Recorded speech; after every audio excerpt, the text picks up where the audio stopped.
आबा उद्धव बाळासाहेब ठाकरे गटाच्या शिवसेनेच्या नेत्या सुषमा अंधारे यांनी जयकुमार गोरे यांच्यावर टीका केली आहे, काय वाटतं? खरं तर मला असा त्या सुषमाताई अंधारे यांच्या वक्तव्याचा हसू येतंय, कारण की त्यांचं वक्तव्य हास्यास्पद आहे. त्यांनी त्या सातत्यानं वायफळ बडबड करू लागल्यात आजकाल. कारण जयकुमार गोरेवर बोलण्या इतपत त्यांची उंची माझ्या मते त्यांची नाहीये. कारण जयकुमार गोरे हे 4 वेळा विधानसभा क्षेत्रातून निवडून आलेले सदस्य आहेत. आणि कोण कुठं काय घेतं, कोण काय घेतं, त्यांनी आदरणीय जयकुमार गोरे साहेबावर कुठं 10% घेताय असं कोण विजय चौधरी नावाचा रेकॉर्डर म्हणजे रेकॉर्डिंग व्हायरल झाले त्याच्या माध्यमातून त्यांनी आरोप केलाय. परंतु मला हे सांगायचं की सुषमा अंधारेने अगोदर आरशात बघितलं पाहिजे की त्यांचे नेते उद्धव बाळासाहेब ठाकरे, कारण की उद्धव ठाकरे गटाचे आणि जुन्या काळात ज्यावेळेस शिवसेना फुटायच्या अगोदर सुद्धा मुंबईमध्ये नगरसेवक पदाचं उमेदवारी मिळण्यासाठी 50-50 लाख कोटी द्यावं लागत होते.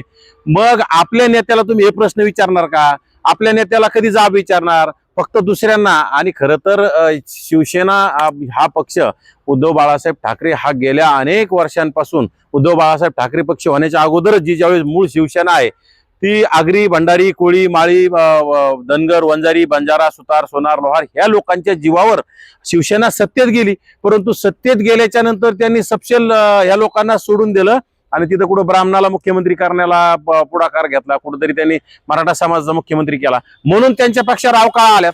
त्यासाठी त्यांनी पक्ष कसा वाढवता येईल याकडे सुषमाताई अंधारे यांनी लक्ष दिलं पाहिजे. दुसऱ्या मंत्र्यांचं काय चाललंय, कोणाचं काय चाललंय याच्यावर रिकामी वायफळ बडबड करण्यात सुषमा अंधारेंनी वेळ घालू नये. आणि आपला पक्ष एकदम कोपऱ्यात अधोगतीला जाऊन पडलाय, तो कसा थोडाफार पुढे आणता येईल. आणि कारण आता जरांगे बी काहीतरी काय झाले, आता मला वाटतंय सुषमा अंधारेला थोडा हवा चढली वाटतं आता, कारण की जरांगीने ते उद्धव ठाकरे यांची स्तुती केल्यामुळे त्यांना वाटतं किंवा सत्तेत येईल. परंतु माझं त्यांना पुन्हा हे सुद्धा सांगणं आहे, जरांगीने किती जरी स्तुती केली तर मराठा समाज तुमच्या पक्षाला मतदान करणार नाही. कारण की ते एकनाथ शिंदेचा बटीक झालेला आहे. एकनाथ शिंदेनी तो पूर्ण काबीज केलेला आहे. त्यामुळे तुम्हाला जर सत्ता मिळवायची असेल तर तुम्हाला शेवटी ओबीसी, SC, ST ह्या लोकांवरच सत्ता मिळू शकते. आणि तुम्ही त्याच लोकांवर जर गरळ ओकत असाल, त्यांच्या नेत्यावर जर गरळ ओकत असाल, ओबीसीच्या, SCच्या, STच्या नेत्यावर जर तुम्ही गरळ ओकत असाल तर ओबीसी समाज हे कदापि विसरणार नाही. त्यामुळे सुषमा अंधारेंनी इथून पुढे बोलताना आपल्या वक्तव्याचं भान ठेवून बोललं पाहिजे. तसेच प्राध्यापक लक्ष्मण हाके सरांनी काल मुख्यमंत्र्यांना आवाहन केले आहे की मुख्यमंत्र्यांनी समोर येऊन सांगावे की ओबीसीच्या आरक्षणाला कुठलाही धक्का लागलेला नाही, काय वाटते यावर? आहे बघा, आमचे सहकारी प्राध्यापक लक्ष्मण हाके म्हटले म्हणले तर मी सुद्धा त्याच्याशी सहमत आहे ना. धक्का लागला नाही असे अनेक जण बोलताय. धक्का कसा लागला नाही ते मुख्यमंत्री महोदय ज्यावेळेस सांगतील आम्ही ओबीसीच्या आरक्षणाला धक्का लागू दिला नाही, धक्का लागला नाही, तर आम्ही सुद्धा त्यांना समोरासमोर विचारू कसा लागला नाही, आम्ही सांगू ना कसा धक्का लागलाय, आणि ते सांगतील कसा लागला नाही. याचं दूध का दूध पाणी का पाणी झालं पाहिजे. कारण काय व्हायला लागलं, ओबीसीची दिशाभूल सत्तेतील लोकांनी, ओबीसी आमचा DNA म्हणून मुख्यमंत्री महोदयांच्या वक्तव्यामुळे ओबीसीनी भरभरून त्यांना मतं दिले.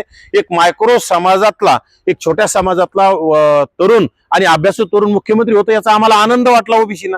त्यांनी देवेंद्रजी मुख्यमंत्री होताय म्हणून मतं दिले. परंतु देवेंद्रजी मुख्यमंत्री झाल्याच्या नंतर आम्हाला अपेक्षा नव्हती किंवा ओबीसीचं वाटोळ होईल म्हणून.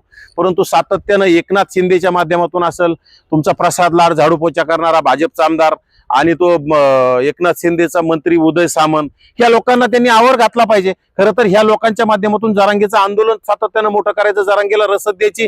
आणि खरं तर ह्या लोकांवर विशेष त्यांचं लक्ष असलं पाहिजे. कारण की एकनाथ शिंदेची जागा उदय सामंतांना घ्यायची आणि त्या प्रसाद लाडांना मंत्रिपदाचे डोहाळे लागलेत. त्यामुळं मुख्यमंत्री महोदय असतील किंवा एकनाथ शिंदे ह्या लोकांकडे लक्ष देऊन यांना आवर घातला पाहिजे. आणि खरं तर यांचा महाराष्ट्रामध्ये ओबीसी आणि मराठा दंगल घडवण्याचा मोठा डाव दिसतोय. आणि जरांगेंनी त्यातून वक्तव्य सोलापूरमध्ये केलंच आमच्याकडे तलवारीत म्हणून. दंगल घडली तर याला सुद्धा जबाबदार हे असतील. आणि विशेषतः मुख्यमंत्र्यांनी हे येणाऱ्या काळात लवकरच सांगितलं पाहिजे का ओबीसीला कसा धक्का लागणार नाही. त्यासाठी ओबीसी समाज आणि ओबीसी कार्यकर्ते उत्सुक असतील. त्यासाठी मुख्यमंत्र्यांनी तात्काळ याचं पत्रकार परिषद म्हणा किंवा आमची एकत्रित बैठक घेऊन आम्हाला सांगितलं पाहिजे, आम्हाला समजावून सांगितलं पाहिजे कसा धक्का लागला नाही ते.